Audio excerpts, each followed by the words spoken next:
മമ്മൂട്ടിയെ നായകനാക്കി ഡിനോ ഡെന്നിസ് സംവിധാനം ചെയ്ത ബസൂക്ക എന്ന ചിത്രത്തെ അഭിനന്ദിച്ച് സംവിധായകൻ ഷാജി കൈലാസ്. കൈവഴക്കം വന്ന നല്ല അസൽ ഡയറക്ടർ എന്നാണ് ഡിനോയെ ഷാജി കൈലാസ് വിശേഷിപ്പിച്ചത്. മമ്മൂട്ടിയെ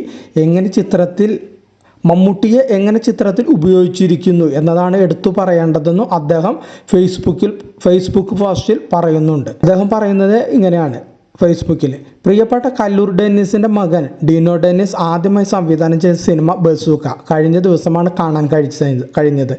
കൈവഴക്കം വന്ന നല്ല അസൽ ഡയറക്ടർ തന്നെയാണ് ഡിനോ എന്ന് തെളിയിച്ചിരിക്കുന്നു. ആദ്യ ചിത്രം എന്ന് തോന്നിപ്പിക്കാത്ത തരത്തിൽ ഓരോ ഫ്രെയിം ടു ഫ്രെയിമും വ്യത്യസ്തത സിനിമയിൽ ഉണ്ടാക്കിയിരിക്കുന്നു. തൻ്റെ തന്നെ സ്വന്തം കഥ വളരെ വ്യത്യസ്തമായ രീതിയിൽ മലയാള സിനിമയിൽ കണ്ടു പരിചയം ഇല്ലാത്ത ഫ്രെയിമിങ്ങിലും അവതരണത്തിലും ഒക്കെ പുതുമ നിലനിർത്തി വളരെ ഗംഭീരമായി തന്നെ അവതരിപ്പിച്ചിരിക്കുന്നു. എടുത്തു പറയേണ്ടത് മമ്മൂക്കനെ എങ്ങനെ യൂസ് ചെയ്തിരിക്കുന്നു എന്നതാണ്. മമ്മൂക്കയുടെ ആദ്യത്തെ നിശബ്ദമായ വരവും പതിഞ്ഞ വരവും ശേഷം അദ്ദേഹത്തിൻ്റെ വളരെ ആവേശകരമായ അവസാന പെർഫോമൻസും എല്ലാം വേറൊരു ടൈപ്പ് സിനിമ ആയി തന്നെ ബസൂക്കയെ മാറ്റിയിരിക്കുന്നു.